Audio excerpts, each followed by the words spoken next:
Hello friends, नमस्कार, सत श्री अकाल, आदाब। मैं आपका दोस्त, आपका होस्ट, आपका एजुकेटर, आप सभी का बहुत बहुत स्वागत करता हूं आपके exam preparation app exam coach पर। और जैसा कि हम सब लोग पढ़ रहे थे लास्ट टाइम पर, हम लोगों ने वन्य जीव संरक्षण परियोजनाओं को कंप्लीट कर लिया था। तो आज हम लोग पर्यावरणीय अध्ययन यानी कि इन्वायरमेंटल स्टडीज में आज एक बहुत ही इंपॉर्टेंट टॉपिक को शुरू करने वाले हैं, जिसका नाम है पर्यावरणीय प्रदूषण यानी कि इन्वायरमेंटल पॉल्यूशन, है ना। इन्वायरमेंटल पॉल्यूशन, यहाँ पर हम लोग देखिए पर्यावरण के शब्द से तो बहुत अच्छी तरीके से परिचित हैं। यहाँ पर हमको परिचय किससे करना है? यहाँ पर हमको परिचय करना है पॉल्यूशन से यानी कि प्रदूषण से। पॉल्यूशन से यानी कि प्रदूषण से। तो आप जानते हैं प्रत्येक जीव अपने चारों ओर पाई जाने वाली जो भी चीजें हैं, चाहे वो कैसी हों, जैविक हों, चाहे वो कैसी हों, अजैविक हों, प्रत्येक जीव अपने चारों ओर पाई जाने वाली जैविक एवं अजैविक पदार्थों से, जैविक एवं अजैविक पदार्थों से क्या होता है?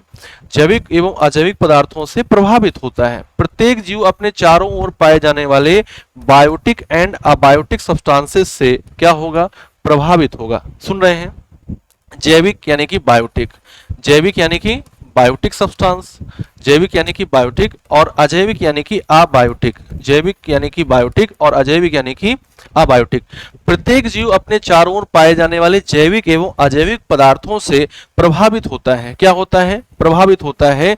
अब देखिए, जो प्रभावित होने का तरीका है ये कैसा हो सकता है? ये सकारात्मक यानी कि पॉजिटिव भी हो सकता है, सकारात्मक भी हो सकता है, और कैसा हो सकता है? नकारात्मक यानी कि निगेटिव भी हो सकता है, नकारात्मक यानी कि निगेटिव भी हो सकता है।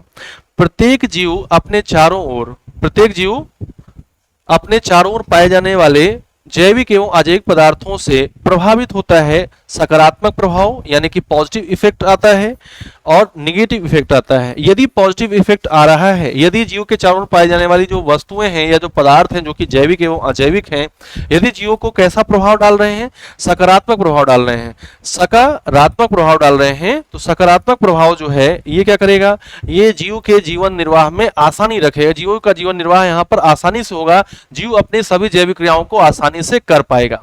लेकिन यदि कहीं पर नकारात्मक प्रभाव आता है तो ये जीवों के जीवन के लिए क्या हो सकता है? संकट हो सकता है। यदि जीव के चारों ओर पाए जाने वाले जैविक एवं अजैविक पदार्थ नकारात्मक प्रभाव डालेंगे तो ये जीव के जीवन के लिए क्या हो सकता है? संकट हो सकता है। ये नकारात्मक प्रभाव आता कैसे है? नकारात्मक प्रभाव आता कैसे है? तो आप कहते हैं नकारात्मक प्रभाव आने के लिए जो जीव के चारों ओर पाए जाने वाले पदार्थ हैं, इन पदार्थों की गुणवत्ता में क्या आ जाती है? कमी आ जाती है। इन पदार्थों की गुणवत्ता में क्या आ जाती है? गुणवत्ता में कमी आ जाती है कि नहीं है? इन पदार्थों गुणवत्ता में क्या आ जाती है? कमी आ जाती है, यानी कि क्वालिटी इनकी कम हो जाती है, क्वालिटी में डिक्रीज हो जाता है। तो जीव के चारों ओर पाए जाने वाले जैविक एवं अजैविक पदार्थ जो कि जीव के चारों ओर एक आवरण का निर्माण करते हैं, और इसी आवरण को हम लोग क्या बोलते हैं? इसी आवरण को हम लोग पर्यावरण बोलते हैं। जीव के चारों ओर पाए जाने वाले जैविक एवं अजैविक पदार्थों से बना आवरण ही क्या कहलाता है? जीव का पर्यावरण कहलाता है। क्या कहलाता है? जीव का पर्यावरण कहलाता है। और आप जानते हैं जो जीव का पर्यावरण है ये जीव पर नकारात्मक और सकारात्मक प्रभाव दोनों डालता है। जो सकारात्मक प्रभाव है ये जीव को जीवन जीने के लिए आसान बनाता है, जीव को अपना जीवन निर्वाह के लिए आसान बनाता है, लेकिन नकारात्मक प्रभाव से जीव के लिए संकट हो सकता है। ठीक है, जीव के लिए संकट हो जाता है। तो ये क्यों हुआ है? यह हुआ है गुणवत्ता में कमी आने से। तो हम कहेंगे जीव के चारों ओर पाए जाने वाले पर्यावरण की गुणवत्ता में कमी को क्या कहा जाता है? प्रदूषण कहा जाता है। जीव के चारों ओर पाए जाने वाले पर्यावरण में गुणवत्ता में कमी को क्या कहा जाता है? प्रदूषण कहा जाता है। अब ये गुणवत्ता में कमी आती कैसी है? कैसे आती है? तो इसके आने के क्या रीजन है? या तो मानवीय कृत्यों से आ रहा होगा या फिर प्राकृतिक प्रक्रमों से आ रहा होगा। यानी कि प्राकृतिक प्रक्रमों और मानवीय कार्यों से जीव के चारों ओर पाए जाने वाले जैविक एवं अजैविक पदार्थ जो कि जीव का पर्यावरण बनाते हैं, उनकी गुणवत्ता में कमी क्या कहलाएगी? उनकी गुणवत्ता में कमी कहलाएगी प्रदूषण, या फिर हम लोग कंप्लीटली बोलेंगे पर्यावरणीय प्रदूषण। तो यहां पर आप देखिएगा, इसको हम लोग डिफाइन कर लेते हैं। कैसे? मानवीय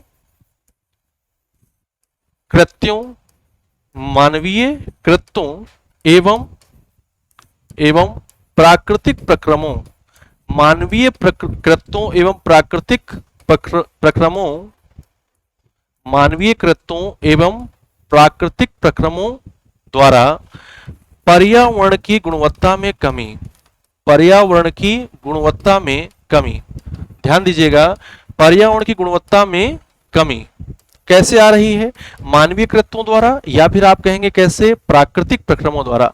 तो मानवीय कृत्यों या एवं प्राकृतिक प्रक्रमों द्वारा पर्यावरण की गुणवत्ता में जो कमी आती है, इसी कमी को आप क्या बोलते हैं? पर्यावरणीय प्रदूषण बोलते हैं। क्या बोलते हैं? पर्यावरणीय प्रदूषण बोलते हैं। पर्यावरणीय प्रदूषण बोलते हैं। तो यहां पर ध्यान दीजिएगा कि पर्यावरणीय प्रदूषण होने के कितने रीजन हो गए? दो रीजन हो गए। एक क्या है? मानवीय कृत्य, और दूसरा क्या है? प्राकृतिक प्रक्रम। तो यहां पर जो पर्यावरणीय प्रदूषण है, इसको यदि हम लोग क्या करना चाहें, बांटना चाहें, तो दो तरीके से हम लोग बांट सकते हैं। एक बांट सकते हैं प्राकृतिक प्रदूषण, प्राकृतिक प्रदूषण में, यानी कि नेचुरल पॉल्यूशन में प्राकृतिक प्रदूषण हो जाएगा, और दूसरा क्या हो जाएगा? दूसरा हो जाएगा मानव जनित। दूसरा क्या हो जाएगा?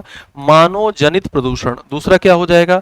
दूसरा हो जाएगा मानव जनित प्रदूषण। ध्यान दीजिएगा, जब प्राकृतिक प्रक्रमों से पर्यावरण गुणवत्ता में कमी आएगी तो उसको हम लोग प्राकृतिक प्रदूषण बोलेंगे। क्या बोलेंगे? प्राकृतिक प्रदूषण। जब मानवीय कृत्यों से पर्यावरण में कमी आएगी या उसकी गुणवत्ता में कमी आएगी तो क्या बोलेंगे? मानव जनित प्रदूषण बोलेंगे। यानी कि जब पर्यावरण प्राकृतिक प्रक्रमों से नकारात्मक प्रभाव डालेगा जीव पर तो प्राकृतिक प्रदूषण होगा, और जब पर्यावरण मानवीय कृत्यों के द्वारा जीव पर नकारात्मक प्रभाव डालेगा तो क्या होगा? मानव जनित प्रदूषण होगा। अब प्राकृतिक प्रदूषण में और मानव जनित प्रदूषण में क्या क्या आता है, इसको हम लोग यहां पर देख लेते हैं। तो सबसे पहले हम लोग देखेंगे प्राकृतिक प्रदूषण में क्या होगा। प्रदूषण को हमेशा ध्यान रखिएगा, प्रदूषण का मतलब है गुणवत्ता में कमी। गुणवत्ता में कमी, और यदि ये गुणवत्ता में कमी प्राकृतिक प्रक्रमों से आ रही है तो क्या कहलाएगी? ये कहलाएगी प्राकृतिक प्रदूषण। ठीक है ना? नेचुरल पॉल्यूशन, नेचुरल पॉल्यूशन,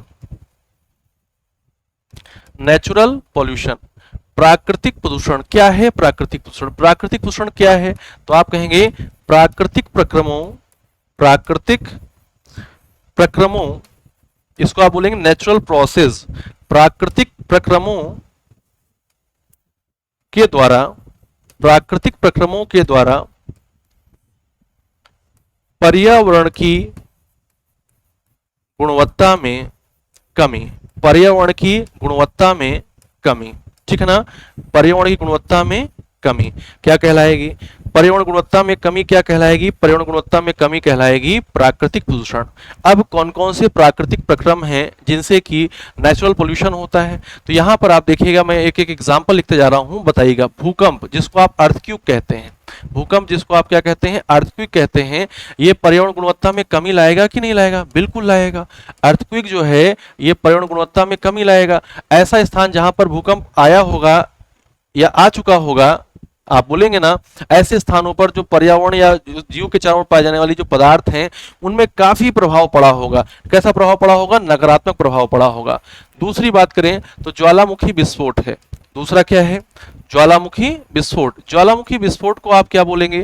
ज्वालामुखी विस्फोट को आप इंग्लिश में बोलेंगे वोल्केनिक इरप्शन। ज्वालामुखी विस्फोट को आप क्या बोलेंगे? Volcanic eruption, volcanic eruption. ठीक है ना? क्या बोलेंगे? वोल्केनिक इरप्शन बोलेंगे, ज्वालामुखी विस्फोट। तीसरा है भूस्खलन यानी कि लैंड स्लाइडिंग। तीसरा क्या है? भूस्खलन यानी कि लैंड स्लाइडिंग। लैंड स्लाइडिंग से भी क्या होगा? लैंड स्लाइडिंग से भी पर्यावरण गुणवत्ता में कमी आएगी। फिर है सुनामी। फिर क्या है? सुनामी। सुनामी से भी पर्यावरण गुणवत्ता में कमी आएगी। तो ये सब प्राकृतिक प्रक्रम चल रहे हैं, प्राकृतिक प्रोसेस चल रहे हैं, इसलिए कैसा प्रदूषण होने वाला है? प्राकृतिक प्रदूषण होने वाला है। सुनामी, टी से स्टार्ट होगा, जापानी शब्द है सुनामी। ठीक है ना? सुनामी को हम लोग बोलते हैं बंदरगाह लहरें। पांचवें नंबर पर आएगा बाढ़, फ्लड। पांचवें नंबर पर क्या आएगा? बाढ़ या फ्लड बोलेंगे आप इसको। ठीक है? फिर क्या होगा? छठे नंबर पर सूखा आएगा। क्या आएगा? सूखा, जिसको आप बोलेंगे ड्रॉट। क्या बोलेंगे? ड्रॉट। ठीक है? ड्रॉट। फिर सातवें नंबर पर आप देखिए, सेवन नंबर पर क्या आएगा? सेवन नंबर पर आप बोलेंगे ओलावृष्टि। ओलावृष्टि। ठीक है ना? ओलावृष्टि। ओलावृष्टि को आप बोलेंगे इंग्लिश में क्या? Hello storm. क्या बोलेंगे? Hello storm. ओलावृष्टि, हेल स्टॉर्म। हेलस्टॉर्म। फिर 8 नंबर पर क्या होगा, बादलों का फटना, क्लाउड बस्टिंग, ठीक है ना, बादलों का फटना। यदि आप इनको देखें तो एक तरीके से ये सारी की सारी क्या हैं, ये सारी की सारी प्राकृतिक आपदाएं कहलाती हैं। ये सारी की सारी क्या कहलाती हैं, प्राकृतिक आपदाएं कहलाती हैं।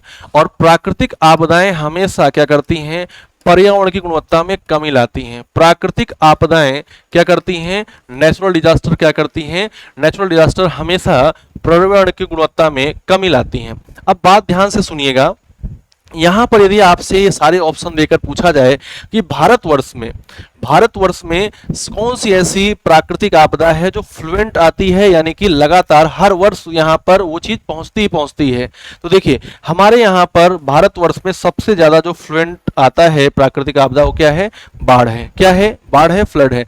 भारत में इनमें से यदि जो ऑप्शंस आपसे पूछे गए, ये सारे के सारे ऑप्शंस आपके साथ हों और पूछे कि भारत में कौन सी प्राकृतिक आपदा जो क्या होती है, हर साल आ जाती है, वो क्या है, बाढ़ है। भारत का कोई ना कोई राज्य हमेशा हर साल बाढ़ से अत्यंत प्रभावित होता है, यानी कि हम कहेंगे कि वह स्थान जहां पर बाढ़ आई होती है वो स्थान जीवों के लिए क्या हो जाता है, नकारात्मक प्रभाव डालने लगता है, यानी कि जीवों के लिए उचित नहीं रह जाता है। तो ये हो गया आपका बाढ़। तो भारत में क्या है ये, आप लिख सकते हैं इसको, भारत में प्रतिवर्ष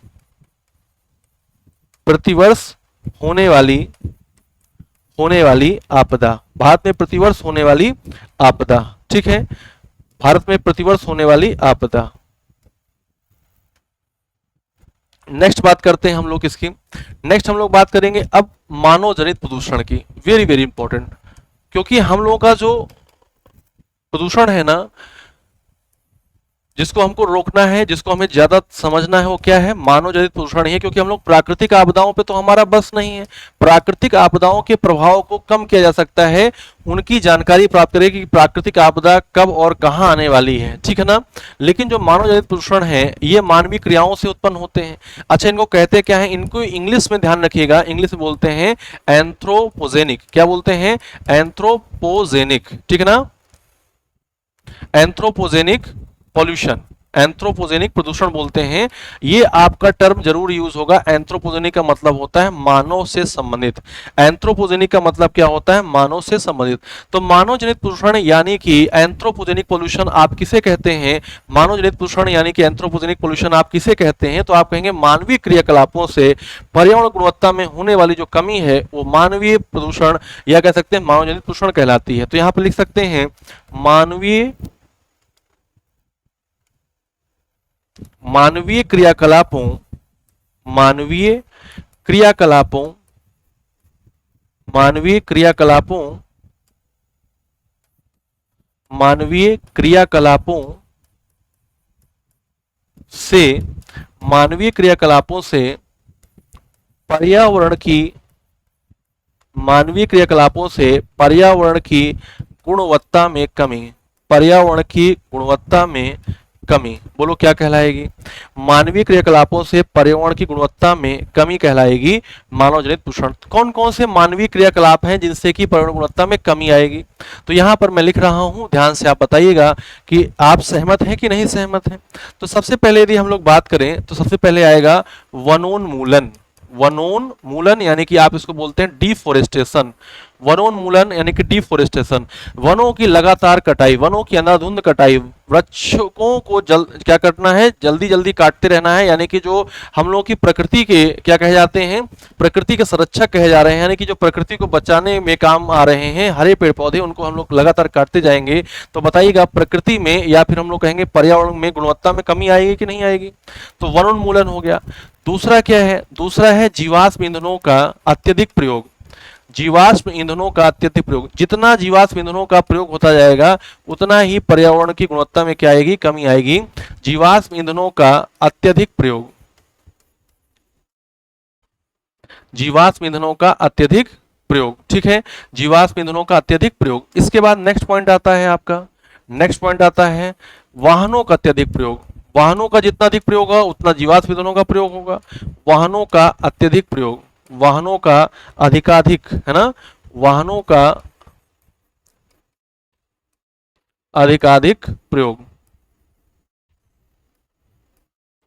फिर क्या होगा, फिर आपका फोर्थ नंबर पर होगा नगरीकरण यानी कि अर्बनाइजेशन, नगरीकरण अर्बनाइजेशन। फिर है औद्योगिकीकरण यानी कि इंडस्ट्रियलाइजेशन, औद्योगिकीकरण यानी कि इंडस्ट्रियलाइजेशन, औद्योगिकीकरण यानी कि इंडस्ट्रियलाइजेशन, ठीक है ना, औद्योगिकरण। तो ये कुछ प्रोसेस चल रहे हैं, ये सब कौन कर रहा है, ये मानव कर रहा है। कौन कर रहा है, मानव कर रहा है। और क्या होगा, और एक खेती होती है जिसको आप बोलते हैं स्थानांतरित कृषि, स्थानांतरित कृषि, स्थानांतरित कृषि। इससे भी क्या होता है, इससे भी आपका पोल्यूशन होता है। अब स्थानीय कृषि के बारे में आपने पढ़ा होगा कि इसके अलग अलग जगह पर अलग अलग नाम होते हैं। जैसे इंडिया में बात करें तो हम लोग इसको झूम खेती कहते हैं। इसको करने के लिए क्या जाता है, इसको करने के लिए कृषि योग्य भूमि का निर्माण किया जाता है। कृषि योग्य भूमि बनाई कैसे जाती है, जहां पर जंगल होगा, झाड़ियां होंगी, वृक्ष होंगे, उन्हें काटा जाता है और उन्हें काट कर जला दिया जाता है। अब दोनों ही प्रोसेस क्या कर रहे हैं, दोनों ही प्रोसेस पर्यावरण की गुणवत्ता में कमी ला रहे हैं। और ये क्या होगा, ये हर 2-4 साल में ऐसा होता रहेगा, क्योंकि जब उस स्थान की उर्वरता में कमी आ जाती है जहां पर खेती हो रही थी, तो फिर अगले स्थान की खोज में फिर से वही काम होता है कि उस स्थान पर जाकर वहां पर जितने भी पेड़ पौधे हैं, जंगल हैं, झाड़ियां हैं, उन सबको क्या किया जाएगा, काटा जाएगा। तो स्थानीय कृषि भी क्या है, स्थानांतरित कृषि भी मानव जनित प्रदूषण हो जाती है। स्थानांतरित कृषि भी क्या हो जाती है, मानव जनित प्रदूषण है, यानी कि यह क्रियाकलाप है जिससे कि पर्यावरण गुणवत्ता में क्या आ रही है, कमी आ रही है, ठीक है ना। इससे क्या हो रहा है, पर्यावरण गुणवत्ता में कमी आ रही है। फिर है जीवों के शोषण से, जीवों के शोषण से। अब देखिए, शोषण तो सब जीव करेंगे ही करेंगे, लेकिन यदि जीवों की संख्या लगातार बढ़ती जाएगी, है ना, जीवों की संख्या लगातार बढ़ती जाएगी, और स्पेशली आप मानव की बात करें, यहां पर हम लोग वर्ड यूज कर दे रहे हैं जनसंख्या विस्फोट, तो क्या होगा, जनसंख्या विस्फोट होने से, जनसंख्या विस्फोट होने से जीवों की संख्या, मानव की संख्या तेजी से बढ़ी, और उनके श्वसन की क्रिया से जो बाहर आ रही है गैस CO2, इसकी मात्रा वातावरण में क्या होती जाएगी, बढ़ती चली जाएगी। और देखिए, और क्या है, हम लोग आजकल क्या होते जा रहे हैं, हम लोग आजकल बहुत ज्यादा आधुनिकीकरण में पहुंचते जा रहे हैं, और हम लोग अपनी सुख सुविधाओं की चीजों में यूज कर रहे हैं सबसे ज्यादा किसका, एसीज का, एयर कंडीशनिंग सिस्टम का, हम लोग यूज कर रहे हैं रेफ्रिजरेशन सिस्टम का। तो इन सब से निकलने वाला जो CFC होता है, क्लोरोफ्लोरोकार्बन्स होते हैं, ये भी पर्यावरण गुणवत्ता में क्या करते हैं, कमी लाने का काम करते हैं। तो हम यहाँ पर 8वां पॉइंट क्या कहेंगे, शीतलकों, शीतलक का मतलब रेफ्रिजरेटर, शीतलकों एवं एवं वातानुकूलित, वातानुकूलित, वातानुकूलित तंत्र का अत्यधिक प्रयोग, अत्यधिक प्रयोग, ये सब चीजें हैं मानव के द्वारा हो रही हैं, और इन सब से हो रहा है पर्यावरण गुणवत्ता में कमी। तो इसको हम लोग क्या बोलेंगे, मानव जनित प्रदूषण बोलेंगे। क्या बोलेंगे, मानव जनित प्रदूषण बोलेंगे। तो ये प्रदूषण के दो क्या हो जाते हैं, टाइप हो जाते हैं, मानवीय क्रियाकलापों से या फिर मानवीय कृत्यों से होने वाला पर्यावरण गुणवत्ता में कमी, मानव जनित प्रदूषण, इसको लोग एंथ्रोपोजेनिक याद रखेंगे। और दूसरा क्या है, दूसरा है आपका प्राकृतिक प्रक्रमों से होने वाली पर्यावरण गुणवत्ता में कमी, प्राकृतिक प्रदूषण कहलाएगी, उसको भी आपने देख लिया। अब ऐसे पदार्थ जो पर्यावरण की गुणवत्ता में कमी लाते हैं, यानी ऐसे पदार्थ जो पर्यावरण की गुणवत्ता में कमी लाएंगे, उनको आप क्या कहेंगे, उनको आप क्या कहेंगे, उनको आप कहते हैं प्रदूषक, उनको आप क्या कहते हैं, प्रदूषक कहते हैं। ऐसे पदार्थ जो पर्यावरण की गुणवत्ता में कमी लाते हैं, उनको क्या कहा जाता है, प्रदूषक कहा जाता है, पॉल्यूटेंट्स कहते हैं। क्या कहते हैं, पॉल्यूटेंट्स कहते हैं। ऐसे पदार्थ जो पर्यावरण गुणवत्ता में कमी लाते हैं, उन्हें हम लोग क्या कहते हैं, प्रदूषक कहते हैं, पॉल्यूटेंट्स कहते हैं। ध्यान दीजिएगा, अब मैं यहां पर लिख रहा हूं, ऐसे पदार्थ, ऐसे पदार्थ जो, ऐसे पदार्थ जो पर्यावरण की, ऐसे पदार्थ जो पर्यावरण की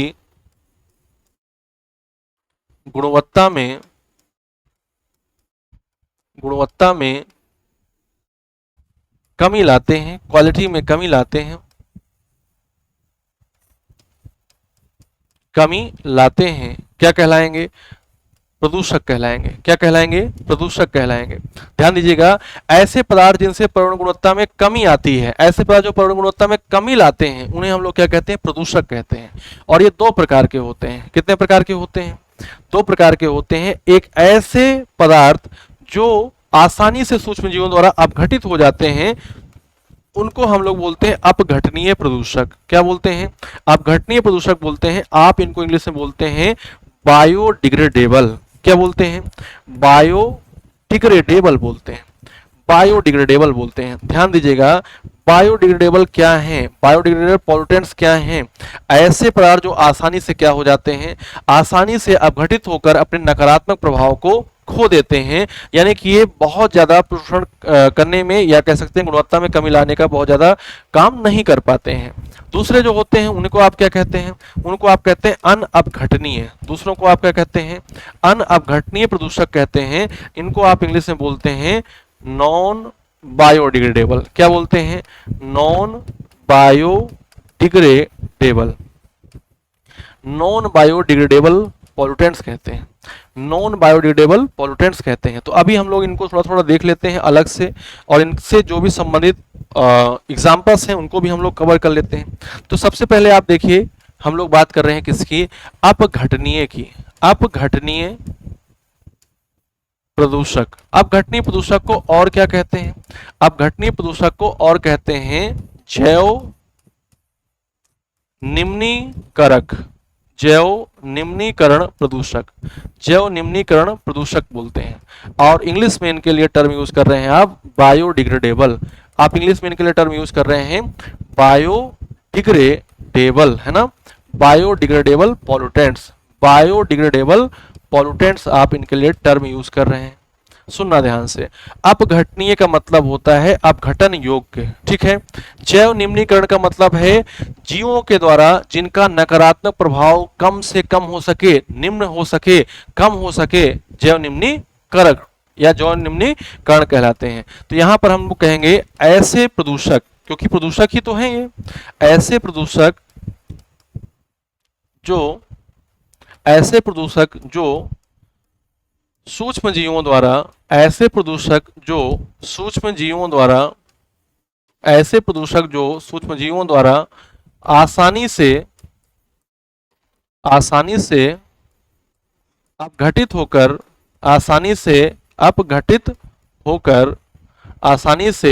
अपघटित होकर अपना नकारात्मक प्रभाव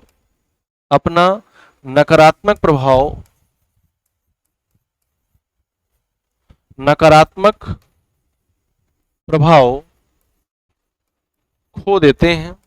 नकारात्मक प्रभाव खो देते हैं, क्या कहलाएंगे?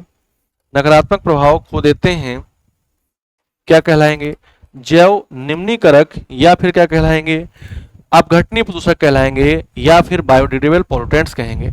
ऐसे प्रदूषक जो सूक्ष्म जीवों द्वारा आसानी से अपघटित हो जाएंगे। जब आसानी से अपघटित हो जाएंगे तो ये अपना नकारात्मक प्रभाव क्या कर देंगे? खो देंगे, या इनका नकारात्मक प्रभाव समाप्त हो जाएगा। तो ये पर्यावरण गुणवत्ता में कमी लाने का बहुत ही कम मतलब इनके द्वारा जो पर्यावरण गुणवत्ता में कमी आ रही होगी ये बहुत कम से कम हो जाती है। तो ऐसे पदार्थ कौन कौन से हैं? जैसे कि हम लोग बात करें घर का कूड़ा करकट। घर का कूड़ा करकट, ध्यान दीजिएगा, घर का कूड़ा करकट याद रहेगा। नेक्स्ट देखिएगा, नेक्स्ट क्या है? नेक्स्ट है जैसे कि जैवीय अपशिष्ट पदार्थ। जैवीय अपशिष्ट पदार्थ, जैसे कि कोई वृक्ष है, उसकी पत्तियां हैं, या उसका कुछ भी ऐसा पार्ट जो उससे अलग हो गया है, जैवीय अपशिष्ट पदार्थ। या फिर जंतुओं का मलमूत्र है, या फिर आप कहेंगे सब्जियों के छिलके हैं, फलों के छिलके हैं, बचा हुआ भोजन है, ये है जैवीय अपशिष्ट पदार्थ। फिर क्या आता है? फिर आता है लकड़ी। लकड़ी भी किस में आएगी? अपघटनीय पदार्थ है, लकड़ी आसानी से अपघटित हो जाएगी। फिर क्या आएगा? फिर आएगा कागज। फिर क्या आएगा? कागज। और आपने देखा होगा नालियां होती हैं, नालियों में क्या बता रहता है?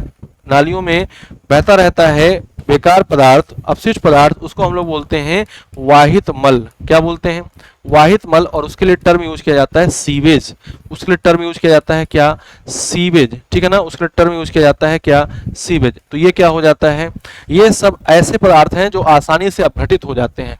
लेकिन जब इनकी मात्रा बहुत ज्यादा हो जाए, जब इनकी मात्रा बहुत ज्यादा हो जाएगी तो सूक्ष्म जीवों द्वारा, क्योंकि एक टाइम होता है, सूक्ष्म जीवों द्वारा अपघटित करने के लिए टाइम लिया जाता है। यदि इनकी मात्रा बहुत ज्यादा हो जाएगी तो फिर सूक्ष्म जीवों द्वारा ये आसानी से अपघटित नहीं हो पाते हैं, तो फिर ये क्या करते हैं, ये पर्यावरण गुणवत्ता में कमी लाने का काम करते हैं। तब ये भी क्या हो जाते हैं, प्रदूषण फैलाने का काम करते हैं। इस बात को भी हम लोग यहाँ पर लिख सकते हैं, यदि बायोडिग्रेडेबल, यदि बायोडिग्रेडेबल,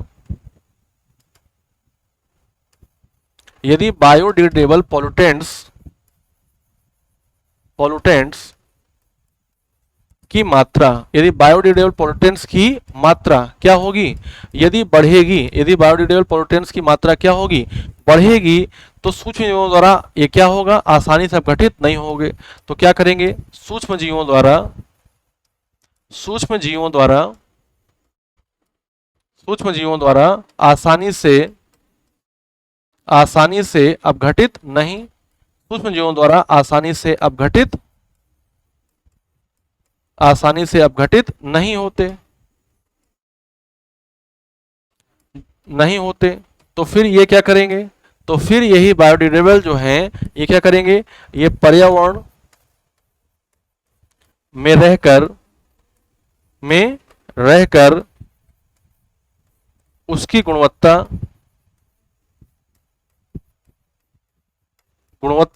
कम कर देते हैं, उसकी गुणवत्ता कम कर देते हैं, कम कर देते हैं। अब जब कम कर देंगे तो ये भी क्या करते हैं, ये भी प्रदूषण फैलाने का काम करते हैं, प्रदूषण फैलाने लगते हैं, प्रदूषण फैलाने लगते हैं। ध्यान दीजिएगा, जब इनकी संख्या बढ़ेगी, मात्रा जब बढ़ेगी, फैलाने लगते हैं। ये आपने अच्छे से इसको समझ लिया। जब बायोडिग्रेडेबल पोल्यूटेंट्स की मात्रा बढ़ जाती है, एक लिमिट से ज्यादा हो जाती है, तो सूक्ष्म जीवों द्वारा आसानी से अपघटित नहीं हो पाते हैं। जब अपघटित नहीं हो पाएंगे तो ये पर्यावरण में रहकर उसी गुणवत्ता में कमी लाएंगे, और ये जो नहीं कर रहे थे प्रदूषण, ये भी अब प्रदूषण क्या करने लगते हैं, फैलाने लगते हैं, ये भी प्रदूषण फैलाने लगते हैं। ठीक है, इसके बाद दूसरा क्या आता है, दूसरा आपने पढ़ा अनअपघटनीय। दूसरा क्या पढ़ा है, अनअपघटनीय। दूसरा क्या पढ़ा है आपने, अनअपघटनीय।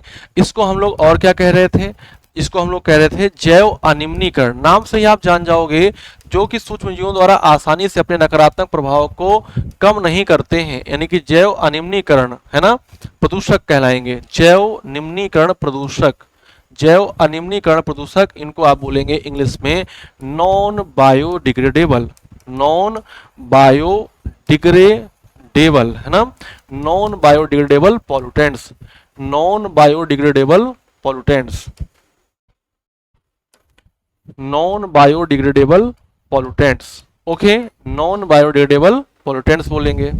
अब देखिए यहां पर क्या लिखेंगे, यहां पर ये लिखेंगे ऐसे प्रदूषक, ऐसे प्रदूषक जो आसानी से, जो आसानी से सूक्ष्म जीवों द्वारा, सूक्ष्म जीवों द्वारा अपघटित नहीं होते, अपघटित नहीं होते, अपघटित नहीं होते। अतः नकारात्मक प्रभाव, अतः नकारात्मक प्रभाव डालकर, अतः नकारात्मक प्रभाव डालकर पर्यावरण की गुणवत्ता में कमी लाते हैं, पर्यावरण की गुणवत्ता में कमी लाते हैं, कमी लाते हैं। तो बताइए कौन है जो पर्यावरण गुणवत्ता में हमेशा कमी लाएंगे, चाहे कम हो मात्रा में चाहे ज्यादा हो मात्रा में, वो कौन है, अनअपघटनीय या जैव अनिम्नीकरण प्रदूषक। और इनमें एग्जाम्पल क्या हो जाएगा, जैसे कि हम लोग बात करें किसकी, सीसा, कैडमियम, है ना, सीसा, cadmium, cadmium, benzene, benzene, phenol, arsenic, silica, asbestos, asbestos आदि कर लें आप, कोई दिक्कत नहीं, आदि। ये सब क्या कर रहे हैं, ये सब पर्यावरण में पहुंचकर अपघटित होना ही नहीं है, तो ये गुणवत्ता में क्या लाएंगे, कमी लाएंगे। तो ये क्या कहलाएंगे, जैव अनिम्नीकरण, या फिर आप कहेंगे इनको अनअपघटनीय यानी कि बायोडिग्रेडेबल पॉल्यूटेंट्स। क्या कहेंगे, बायोडिग्रेडेबल पॉल्यूटेंट्स कहेंगे। इतनी बात समझ गए हैं, अच्छे समझ गए हैं। अब देखिए, यदि हम लोग देखें कि जो पर्यावरण में पाए जाने वाले जो प्रदूषक हैं, पर्यावरण में पाए जाने वाले जो प्रदूषक हैं, वो पर्यावरण की किन किन चीजों को नकारात्मक प्रभाव में लाते हैं, या पर्यावरण में रहने के कारण, या ये प्रदूषक जो है पर्यावरण में रहकर किन किन चीजों पर नकारात्मक प्रभाव डालते हैं, उसके आधार पर जो पर्यावरण प्रदूषण होता है वो कई प्रकार का होता है। जैसे वायु प्रदूषण हो गया, मृदा प्रदूषण हो गया, जल प्रदूषण हो गया, ध्वनि प्रदूषण हो गया, रेडियोधर्मी प्रदूषण हो गया, फिर होता है जैव प्रदूषण, बायो पॉल्यूशन। ठीक है, तो ये कुछ पॉल्यूशन हो जाते हैं जिनको हमको पढ़ना होता है। जैसे कि यहाँ पर मैं कुछ नाम आपको बताऊं कि हम लोग कौन कौन से प्रदूषण पढ़ने हैं। जैसे पढ़ना है हमको वायु प्रदूषण। क्या पढ़ना है, यहाँ पर आप कह सकते हैं कि उत्पत्ति के आधार पर, या फिर आप कह सकते हैं कि जो पर्यावरण में पाए जाने वाले प्रदूषक हैं वो पर्यावरण की किन किन चीजों को नकारात्मक प्रभाव में लाते हैं, उसे आधार पर इस टाइप के प्रदूषण होते हैं। वायु प्रदूषण होगा, जब वायु गुणवत्ता में कमी आएगी, जब जल की गुणवत्ता में कमी आएगी तो क्या होगा, जल प्रदूषण होगा, यानी कि वाटर पोल्यूशन होगा। जल प्रदूषण होगा यानी कि क्या होगा, वाटर पोल्यूशन होगा। फिर क्या होगा, फिर आपका होगा ध्वनि प्रदूषण, यानी कि नॉइज पोल्यूशन होगा, नॉइज पोल्यूशन, ध्वनि प्रदूषण होगा। फिर क्या होगा, फिर होगा मृदा प्रदूषण, मृदा प्रदूषण होगा, मृदा प्रदूषण होगा। फिर क्या होगा, फिर होगा रेडियोधर्मी प्रदूषण, रेडियोधर्मी प्रदूषण होगा, रेडियोधर्मी प्रदूषण होगा, रेडियोधर्मी प्रदूषण यानी कि रेडियो एक्टिव पोल्यूशन होगा, रेडियोधर्मी प्रदूषण होगा। फिर जैव प्रदूषण होगा। तो ये कुछ प्रदूषण हैं जो हम लोगों को क्या करने हैं, यहाँ पर अच्छे से पढ़ने हैं, समझने हैं, और अपने एग्जाम में आने वाले क्वेश्चंस को यहाँ से सही करना है। तो ये हो जाता है प्रदूषण से संबंधित कुछ आपको सामान्य जानकारी जो कि आपके पास होनी चाहिए। अनअपघटनीय और अपघटनीय वालों से हमेशा एक क्वेश्चन पूछ जाने की संभावना रहती है, आसानी से पहचान लेंगे अनअपघटनीय कौन है और अपघटनीय कौन सा है। ठीक है, तो इस वीडियो में हम लोग इतना ही रखते हैं। नेक्स्ट वीडियो में हम लोग एक एक पोल्यूशन के बारे में अच्छे से पढ़ेंगे, समझेंगे। तब तक के लिए बाय बाय, टेक केयर, जय हिंद, जय भारत। मिलते हैं नेक्स्ट वीडियो में। Thank you so much.